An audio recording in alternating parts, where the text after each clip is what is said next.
Hello दोस्तों, स्वागत है आपके अपने YouTube channel three little tutor में। जैसा कि आप लोग जान रहे हैं कि मध्य प्रदेश में आरटी के तहत एडमिशन स्टार्ट हो चुके हैं। मध्य प्रदेश आरटी के ऑनलाइन फॉर्म भरे जा रहे हैं और फॉर्म भरने की लास्ट डेट 3 मार्च थी, लेकिन अब ये डेट बढ़ चुकी है। और डेट इसलिए बढ़ी है क्योंकि 1 मार्च और 29 फरवरी को ऑनलाइन पोर्टल पर फॉर्म अच्छे से भरा नहीं रहे थे, सर्वर डाउन हो जा रहा था और बहुत सारे लोग फॉर्म नहीं भर पाए थे। तो कुछ लोग कंप्लेन किए थे कि फॉर्म नहीं भरा रहा है, फॉर्म भरने की डेट नज़दीक आ गई थी, इसलिए एमपीआरटी की डेट बढ़ी है। तो चलिए वीडियो स्टार्ट करते हैं और देखते हैं कि नई डेट क्या है, डेट के साथ साथ क्या चेंज हुआ है, क्या क्या बदलाव हुआ है, आप फॉर्म कब तक भर पाओगे और आप फॉर्म कैसे भरोगे, फॉर्म भरने के बाद वेरिफिकेशन क्या होगा, ये सब जानकारी भी मैं इसमें शामिल कर लिया हूँ। तो चलिए वीडियो स्टार्ट करते हैं और पूरी जानकारी देखते हैं।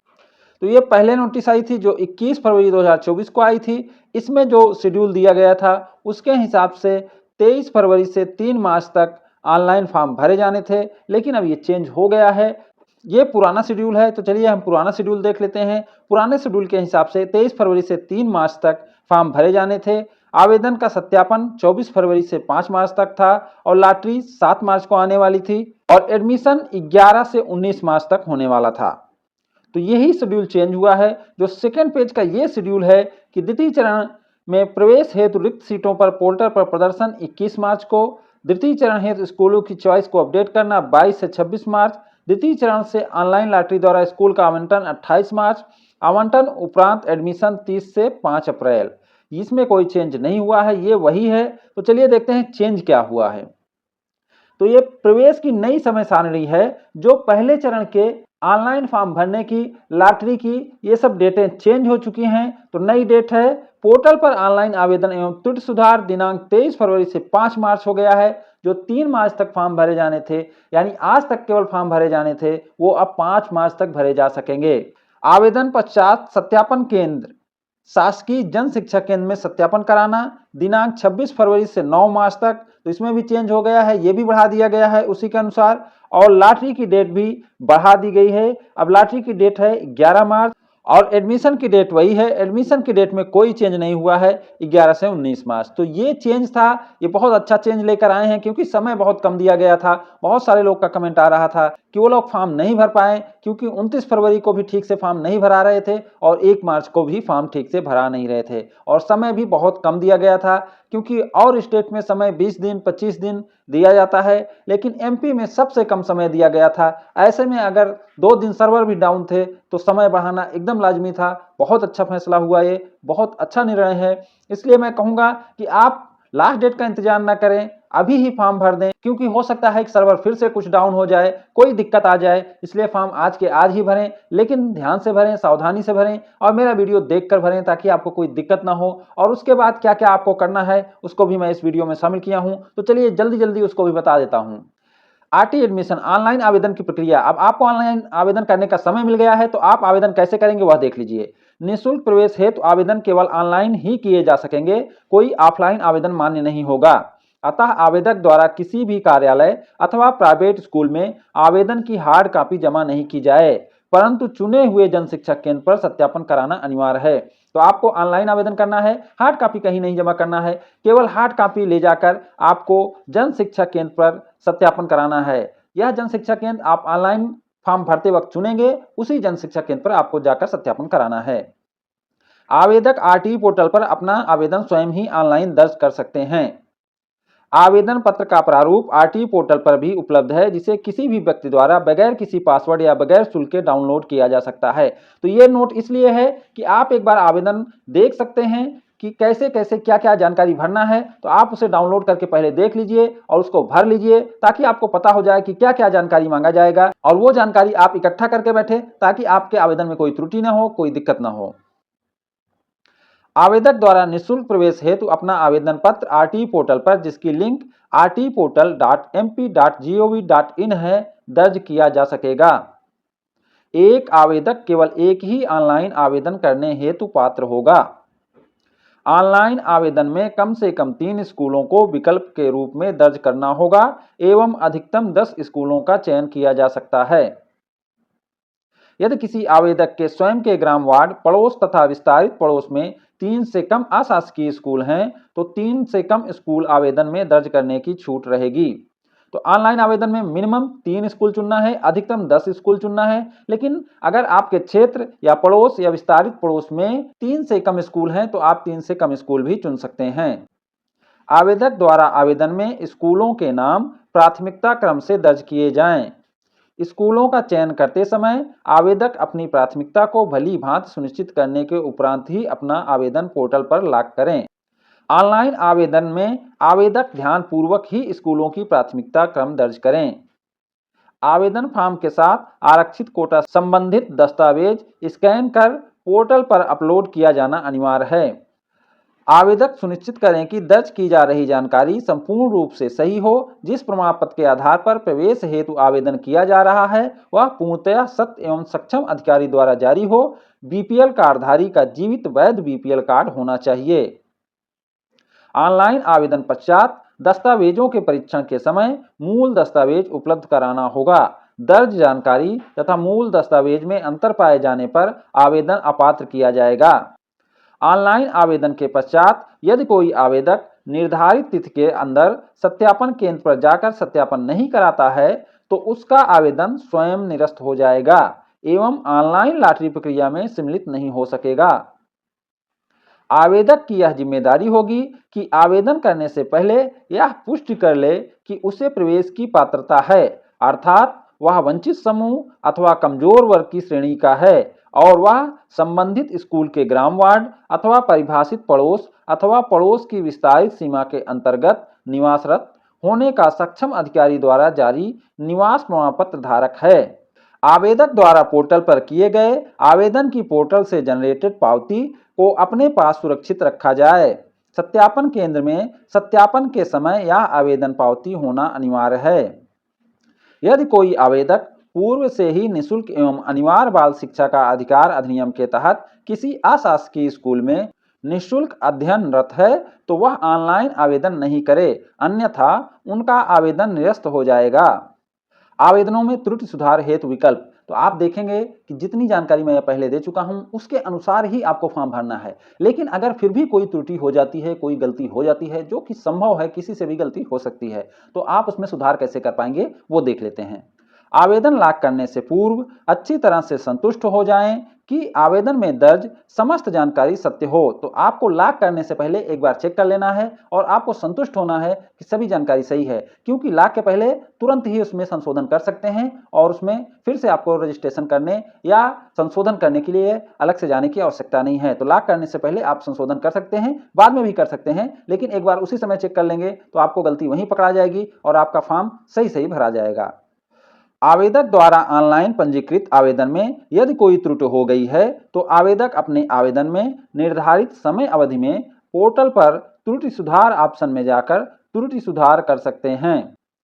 आरटीई पोर्टल पर आवेदक को त्रुटि सुधार हेतु ऑनलाइन आवेदन की पावती की आवश्यकता होगी। तो त्रुटि सुधार के लिए जब जाएंगे तो आपको एक पावती की आवश्यकता होगी। जो पावती आपको ऑनलाइन फॉर्म भरते वक्त मिली है उसकी जरूरत पड़ेगी। पोर्टल पर त्रुटि सुधार हेतु आवश्यक जानकारी दर्ज करने के पश्चात आवेदक के पास उनके द्वारा मूल आवेदन में दर्ज मोबाइल नंबर पर एक पासवर्ड ओटीपी प्राप्त होगा। इस ओटीपी को दर्ज करते हुए आवेदक स्वतः अपने आवेदन में त्रुटि सुधार कर लॉक कर सकते हैं। आवेदक को त्रुटि सुधार हेतु विकल्प पोर्टल पर उपलब्ध रहेगा। यदि आवेदक निर्धारित समय अवधि में त्रुटि सुधार नहीं करता है तो यह माना जाएगा कि आवेदक पोर्टल पर दर्ज आवेदन से संतुष्ट है, यानी आप कोई त्रुटि सुधार नहीं करना चाहते और आपका फॉर्म सही है। यदि कोई त्रुटि है तो जन शिक्षा केंद्र में सत्यापन कराने के पूर्व त्रुटि सुधार कर लें। सत्यापन उपरांत तथा त्रुटि सुधार की निर्धारित तिथि के पश्चात त्रुटि सुधार नहीं होगा। तो यह बहुत ही महत्वपूर्ण है, इसे ध्यान देंगे कि अगर आपने सत्यापन करा लिया है, वेरिफिकेशन करा लिया है, तो बाद में त्रुटि सुधार नहीं होगा, करेक्शन नहीं होगा। आप पहले ही चेक करें, अगर कोई करेक्शन है तो सत्यापन से पहले करेक्शन कराएं। ऑनलाइन आवेदन के पश्चात सत्यापन। ऑनलाइन आवेदन करने के पश्चात पालक द्वारा आरटी पोर्टल से आवेदन की पावती तथा सत्यापन प्रपत्र डाउनलोड किया जाएगा। इसका 2 प्रति प्रिंट निकालकर निर्धारित स्थल पर सत्यापन की अवधि तक आवेदन पत्र में अंकित जानकारी अनुसार मूल दस्तावेज यानी फोटो, सत्यापन प्रपत्र, आवेदन प्राप्त की ऑनलाइन पावती सहित कार्यालयीन समय में सत्यापन केंद्र पर जाकर माता पिता या अभिभावक द्वारा सत्यापन कराना अनिवार्य है। तो यह सत्यापन आपको जन शिक्षा केंद्र पर कराना है। यह वही जन शिक्षा केंद्र है जिसे आपने ऑनलाइन फॉर्म भरते वक्त चुना था, तो उसी पे जाकर आपको सत्यापन कराना है और यह अनिवार्य है। सत्यापन कराते वक्त आप सभी ओरिजिनल डॉक्यूमेंट और सभी का 2-2 सेट फोटो कॉपी लेकर जाना है और आपको मोबाइल नंबर भी लेकर जाना है। मूल जन्म प्रमाण पत्र, आरक्षित कोटा प्रमाण पत्र, मूल निवास प्रमाण पत्र लेकर जाना अनिवार्य है। मूल दस्तावेजों से सत्यापन न कराए जाने पर आवेदन स्वतः ही निरस्त हो जाएगा। सत्यापन के समय आवेदन में पंजीकृत मोबाइल नंबर 1 पर ओटीपी आएगा, इसलिए सत्यापन केंद्र पर आवेदन में जो मोबाइल नंबर दर्ज किया है उस मोबाइल को साथ में ले जाना अनिवार्य होगा। अब यहाँ मोबाइल नंबर 1, मोबाइल नंबर 2 का बात आया है, तो जब आप ऑनलाइन फॉर्म भरेंगे तो उसमें एक मेन मोबाइल नंबर रहेगा, फिर उसके बाद मोबाइल नंबर 2 भी रहेगा। तो जो मेन मोबाइल नंबर 1 भरेंगे उस पे एसएमएस आएगा।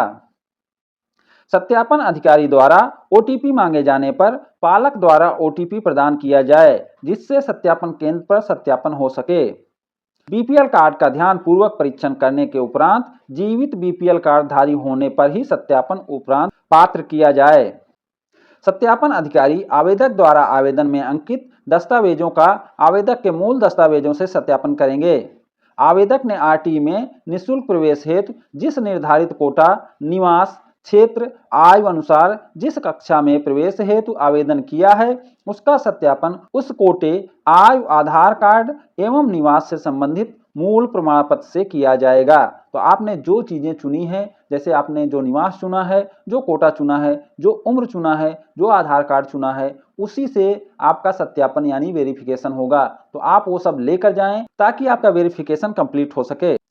सत्यापन हेतु आवेदक अपने नजदीकी किसी भी जन शिक्षा केंद्र में जाकर सत्यापन करा सकते हैं। बीपीएल कार्ड का ध्यान पूर्वक परीक्षण करने के उपरांत जीवित बीपीएल कार्डधारी होने पर ही सत्यापन उपरांत पात्र किया जाए। तो किसी भी जन शिक्षा केंद्र पर आप नहीं जा सकते हैं, अभी विकल्प बदल गया है। आपने जो जन शिक्षा केंद्र ऑनलाइन फॉर्म में भरा है उसी पर आपको जाना होगा। सत्यापन अधिकारी द्वारा मोबाइल ऐप पर अपनी यूनिक आईडी तथा पासवर्ड से लॉगिन किया जाएगा एवं आवेदन पत्र में अंकित विवरण दर्ज किया जाएगा।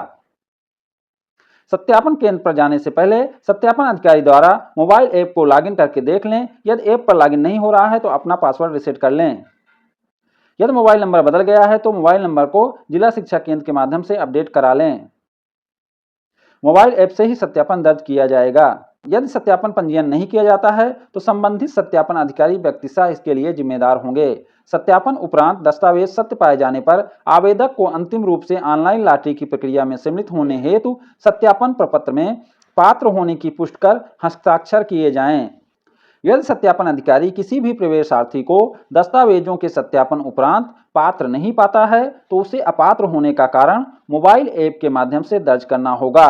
साथ ही निर्धारित प्रपत्र में कारण दर्ज किया जाएगा।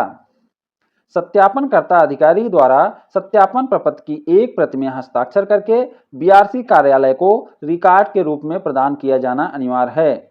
यह अभिलेख संबंधित बच्चे के रिकॉर्ड के रूप में बीआरसीसी कार्यालय में सुरक्षित रखा जाएगा। ऑनलाइन लॉटरी के माध्यम से स्कूल का आवंटन। अब स्कूल का आवंटन कैसे होगा, आपको स्कूल कैसे बांटा जाएगा, कैसे आपको स्कूल मिलेगा। सत्यापन उपरांत पात्र पाए गए आवेदकों को ही ऑनलाइन लॉटरी प्रक्रिया में सम्मिलित किया जाएगा। अतः आवेदन करने के पश्चात सत्यापन कराने अवश्य जाएं, अन्यथा आवेदन निरस्त हो जाएगा। केंद्रीकृत रेंडमाइजेशन पारदर्शी तरीके से ऑनलाइन लॉटरी के माध्यम से एमपीएसईडीसी मध्य प्रदेश द्वारा छात्रों को चयनित अशासकीय स्कूल का आवंटन किया जाएगा। सीट आवंटन के लिए प्रथम प्राथमिकता ग्रामीण क्षेत्र होने पर उसी ग्राम तथा शहरी क्षेत्र में उसी वार्ड के बच्चों की होगी। इसी प्रकार उसी ग्राम या उसी वार्ड के बच्चों के प्रवेश के उपरांत यदि सीटें रिक्त रह जाती हैं तो पड़ोस की सीमा ग्रामीण क्षेत्र में ग्राम की सीमा से लगे हुए ग्राम तथा नगरीय क्षेत्र की सीमा से लगे वार्ड यदि कोई हो तथा नगरीय क्षेत्र में वार्ड की सीमा से लगे हुए वार्ड तथा उसकी सीमा से लगे हुए ग्राम यदि कोई हो में निवासरत बच्चों की प्रवेश की पात्रता होगी।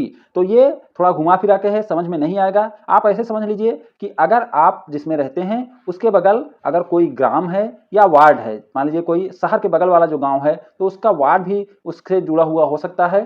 तो चाहे आपसे लगा हुआ कोई गांव हो या आपसे लगा हुआ कोई वार्ड हो तो उस ग्राम या वार्ड के बच्चों का एडमिशन का चांस रहेगा। यदि इसके उपरांत भी सीटें रिक्त रह जाती हैं तो ही विस्तारित पड़ोस की सीमा के आवेदक को प्रवेश की पात्रता होगी। अतः आवेदक सर्वप्रथम अपने ग्राम या वार्ड में उपलब्ध स्कूलों का ही अधिकतम चयन करें। आवेदकों को स्कूल का आवंटन की सूचना तथा आवंटन पत्र डाउनलोड करना। ऑनलाइन लॉटरी प्रक्रिया के उपरांत आवंटित स्कूल की सूचना आवेदक को उसके पंजीकृत मोबाइल नंबर पर एसएमएस के माध्यम से प्रदान की जाएगी। आवेदक अपना आवंटन पत्र पोर्टल से स्वयं ही डाउनलोड कर सकते हैं। आवंटन पश्चात आवंटित स्कूल में प्रवेश एवं स्कूल द्वारा मोबाइल ऐप से एडमिशन रिपोर्टिंग करना। ऑनलाइन लॉटरी के माध्यम से चयनित बच्चे द्वारा समय सीमा में आवंटन पत्र की प्रति, आरटी कोटा का प्रमाण पत्र, जन्म प्रमाण पत्र, निवास प्रमाण पत्र, आवेदन में दर्ज 2 पासपोर्ट फोटोग्राफ लेकर आवंटित स्कूल में उपस्थित होना होगा। बच्चे के उपस्थित होने पर उसी समय स्कूल द्वारा अपने यूजर नेम एवं पासवर्ड से बच्चे की मोबाइल ऐप से फोटो लेकर एडमिशन रिपोर्टिंग की जाएगी। इसके पश्चात आवेदक के पास ओटीपी आएगा। आवेदक के द्वारा ओटीपी से पुष्टि करने पर प्रवेश मान्य होगा। जिन बच्चों की निर्धारित समय अवधि में एडमिशन रिपोर्टिंग संबंधित अशासकीय स्कूल द्वारा की जाएगी उनका ही प्रवेश मान्य होगा। जिस बच्चे को स्कूल का आवंटन होता है एवं वह स्कूल में निर्धारित समय अवधि में प्रवेश हेतु उपस्थित तो होता है परंतु मोबाइल ऐप से एडमिशन रिपोर्टिंग दर्ज करने की कार्रवाई निर्धारित समय सीमा में संबंधित अशासकीय स्कूल द्वारा नहीं की जाती है तो ऐसी स्थिति में प्रवेश की कार्रवाई पूर्ण नहीं होने की समस्त जिम्मेवारी संबंधित अशासकीय स्कूल की होगी। उक्त स्कूल को पात्र आवंटी को प्रवेश प्रदान करते हुए शिक्षा का अधिकार अधिनियम अनुसार कक्षा 8 तक अध्यापन निःशुल्क कराना अनिवार्य होगा। आवंटित बच्चे के प्रवेश देने से यदि किसी स्कूल द्वारा मना किया जाना पाया जाता है तो संबंधित स्कूल के विरुद्ध सख्त कार्रवाई की जाए। उपरोक्त समस्त कार्रवाई के संबंध में आवेदकों को मदद प्रदान करने हेतु विकास खंड एवं जिला स्तर पर एक ऑनलाइन हेल्प डेस्क स्थापित की जाए। आवश्यक सूचना। आवेदक पूर्व में शिक्षा का अधिकार अधिनियम की धारा 12(1)(c) के अंतर्गत किसी भी प्राइवेट स्कूल में निःशुल्क अध्ययन किया है अथवा वर्तमान में किसी भी प्राइवेट स्कूल में अधिनियम की धारा 12(1)(c) के तहत निःशुल्क प्रवेशित है तो आवेदन करने हेतु पात्र नहीं है। ऑनलाइन आवेदन करने के पश्चात आवेदक द्वारा आरटी पोर्टल से सत्यापन प्रपत्र डाउनलोड किया जाएगा एवं निर्धारित दिनांक तक आवेदन पत्र में अंकित जानकारी के अनुसार मूल दस्तावेज यानी फोटो, सत्यापन प्रपत्र तथा आवेदन प्राप्त की ऑनलाइन पावती सहित अपने आवेदन में चयन किए गए जन शिक्षा केंद्र पर सत्यापन हेतु उपस्थित होना अनिवार्य है। आवेदक ऑनलाइन आवेदन करने के उपरांत पावती एवं सत्यापन प्रपत्र अपने पास सुरक्षित रखें। ऑनलाइन आवेदन के पश्चात निर्धारित समय में मूल दस्तावेजों सहित सत्यापन हेतु उपस्थित होना अनिवार्य है। निर्धारित समय अवधि में दस्तावेज सत्यापन हेतु उपस्थित नहीं होने पर आवेदन निरस्त माना जाएगा। सत्यापन के समय प्रवेशार्थी का नाम, माता पिता का नाम, जन्म दिनांक, निवास के प्रमाण की जानकारी, आरटी कोटा का अंकित जानकारी एवं मूल दस्तावेजों से मिलान न होने की स्थिति में आवेदन अमान्य कर दिया जाएगा। आवेदन पत्र में जो मोबाइल नंबर दर्ज किया है सत्यापन के समय इस मोबाइल नंबर पर ओटीपी आएगा, अतः इस मोबाइल को सत्यापन केंद्र में साथ में ले जाना अनिवार्य है। एक प्रवेशार्थी द्वारा एक ही आवेदन प्रस्तुत किया जाएगा। यदि एक से अधिक आवेदन प्रस्तुत किया जाएगा तो आवेदन निरस्त हो जाएगा। तो ये महत्वपूर्ण जानकारी आपको देनी थी और इसमें बहुत सारी जानकारी है। ये सब जानकारी आपको होना जरूरी है क्योंकि देखिए इसमें कुछ जानकारी ऐसी हैं जिसे मैंने शामिल किया है ताकि आपको पता चल सके कि फॉर्म भरने के बाद क्या क्या चलता है। क्योंकि ज़्यादातर लोग फॉर्म भर देते हैं फिर उनके मन में चलने लगता है कि क्या होगा, कैसे होगा, कहीं मेरे फॉर्म के साथ कुछ गड़बड़ तो नहीं होगा, क्या प्रक्रिया पारदर्शी है कि नहीं है। तो इसलिए ये सारी चीज को मैं इस वीडियो में शामिल किया हूं ताकि आपको प्रक्रिया भी समझ में आ जाए कि कैसे कैसे क्या होता है और आपके बच्चे का एडमिशन कैसा होता है। तो उम्मीद करता हूं कि वीडियो आपको अच्छा लगा होगा। अगर ये वीडियो आपको अच्छा लगा हो तो इसे लाइक एंड शेयर करें और हमारे चैनल को सब्सक्राइब भी करें। Thank you for watching.